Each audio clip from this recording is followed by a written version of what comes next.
হাসিনার বিরুদ্ধে বা কারোর বিরুদ্ধে কোনো বিভাগ রাগব বহসবত হয়ে কোনো কিছুই কখনো বলেন নাই। গরিব দুঃখী মানুষের সংগ্রামের কথা বলতেন, আর এই সংগ্রাম করতে করতে আজকে তিনি পৃথিবী থেকে বিদায় নিয়েছেন। আল্লাহ তাআলা দেখেন সম্মান কাকে দেয়, ওই জিল্লু মন্তাসা ওই তাজিল্লু মন্তাসা, আল্লাহ কাকে কখন সম্মান দেয়। আপনি জানেন যখন উনি বেমার ছিলেন, হাসিনা যে মন্তব্য করেছে ওই মন্তব্যের আমরা কোনো উত্তর দিতে চাই না, কিন্তু আল্লাহ তাআলা দেখেন আজকে যে সম্মান দিয়েছেন, এই যে কোটি কোটি লোকজন এখানে সমবেত হয়েছেন, এটাই উনার সম্মান। আপনি দেখবেন আরও একটু পরে তো আমার মনে হয় যে এই ঢাকা শহরে কোনো জায়গায় দাঁড়ানোর স্থান পাওয়া যাবে না। তো আমি দেশবাসীর প্রতি সবার প্রতি দোয়া চাচ্ছি, আপনারা সবাই আমার মার জন্য, নেত্রীর জন্য দোয়া করবেন। আসলে দেখেন উনি খুবই সুস্থ ছিলেন, জেলে যাওয়ার পূর্বে খুবই সুস্থ ছিলেন।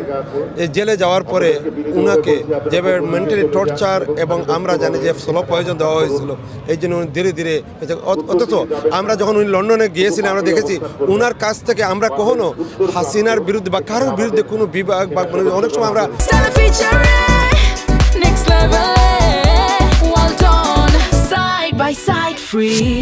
অনেক সময় আমরা ওনার সাথে আলাপ করেছি যে ম্যাডাম আপনার সাথে কী যেন কোনো ওই সম্বন্ধে উনি কোনো রাগব বহসবত হয়ে কোনো কিছুই কখনো বলেন নাই।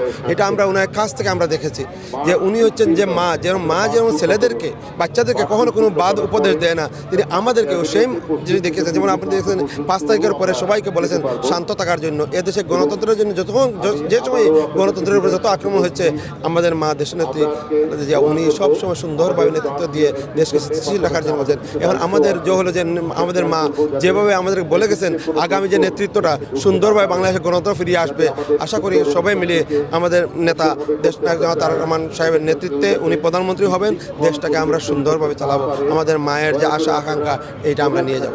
যিনি আপসীন নেত্রী এবং বাংলাদেশের প্রতিটি আন্দোলনে যিনি বাংলাদেশের মানুষকে কঠিন সময়ে নেতৃত্ব দিয়েছেন, আজকে ওনাকে আমরা শেষ শ্রদ্ধা জানাতে এসেছি এখানে।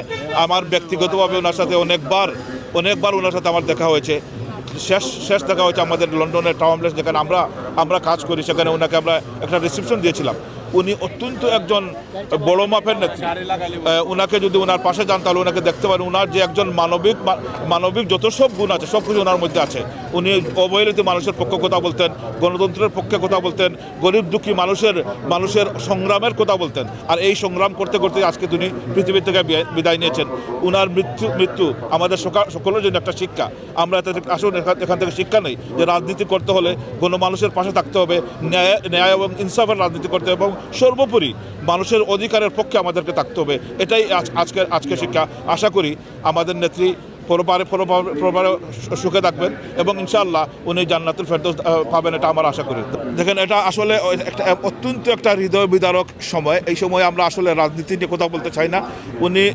উনি শেষ পর্যন্ত যদি সত্যিকার অর্থে ওনার মন থেকে এটা আসে, ওনার মনে যদি আসলে দুঃখ হয় এবং উনি যে অন্যায় করেছেন, ওনার প্রতি অবিচার করেছেন, এটার প্রতি যদি অনুকম্পা হয় এবং যদি দুঃখিত হয়ে কথা বলে থাকেন, আল্লাহ ওনাকে ক্ষমা করে দেন। কিন্তু আমরা সাধারণ মানুষ হিসাবে, রাজনীতিবিদ হিসাবে, একজন মহিলা হয়ে আরেকজন মহিলার উপরে যে পরিমাণ অত্যাচার নিপীড়ন করেছেন, এটা আসলেই কিন্তু অত্যন্ত দুঃখের ঘটনা।